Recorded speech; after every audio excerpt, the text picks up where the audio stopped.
Hello बच्चों, let's read this question. So the question here is, does the critical angle for a pair of given media depend on color of light? So basically आपको क्या बताना है, क्या जो critical angle होता है वो color of light पे depend करता है. So देखो key concept इस question में आपका क्या use होगा. Your key concept is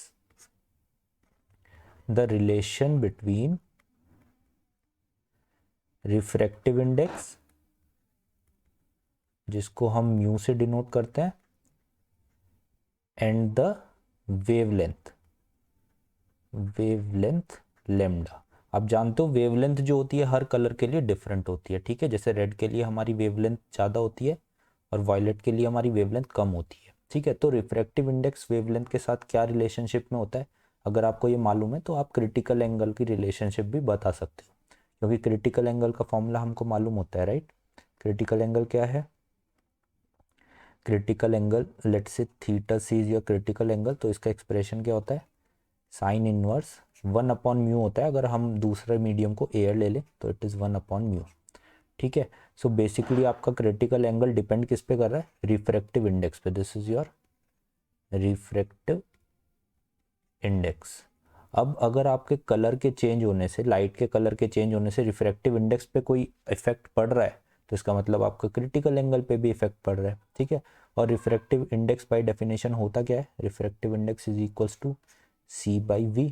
ठीक है, सी यहाँ पे क्या होती है, c is your speed of light in vacuum and v is the speed of light in any other medium. ठीक है, अब ये सी तो हमारी जो है कांस्टेंट है, इसकी वैल्यू हमें ऑलरेडी पता रहती है. ठीक है, वैक्यूम में हमारी स्पीड ऑफ लाइट क्या है.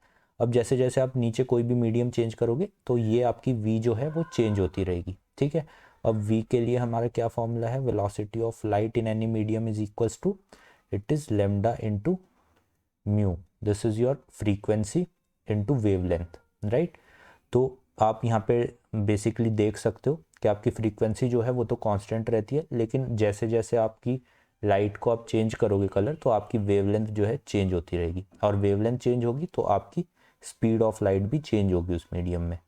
तो आपकी जो वेलोसिटी है वो डायरेक्टली प्रोपोर्शनल है लेमडा के. ठीक है, सो यहाँ से आप लिख सकते हो कि your refractive index is inversely proportional to lambda, क्योंकि इन्वर्सली प्रोपोर्शनल टू वी था और वी डायरेक्टली प्रोपोर्शनल है लेमडा के. तो आपका ये रिलेशनशिप इस्टेब्लिश हो गया कि अगर आप वेवलेंथ को चेंज कर रहे हो तो आपका रिफ्रैक्टिव इंडेक्स चेंज हो रहा है. तो आप इसीलिए लिख सकते हो कि आपका जो थीटा सी है वो कैसे हो जाएगा, अगर आप 1/μ करोगे तो ये लेमडा के प्रोपोर्शनल आएगा, तो ये डायरेक्टली प्रोपोर्शनल हो जाएगा साइन इनवर्स लेमडा. राइट, तो आप देख रहे हो जैसे जैसे आप लेमडा को बढ़ाओगे तो आपका क्रिटिकल एंगल भी बढ़ेगा, यानी रेड लाइट के लिए आपका क्रिटिकल एंगल ज़्यादा होगा, वायलेट के लिए कम होगा. So yes, your critical angle depends on the colour of light. आपका आंसर हो जाएगा yes. Okay, so I hope you understand this concept. Good luck.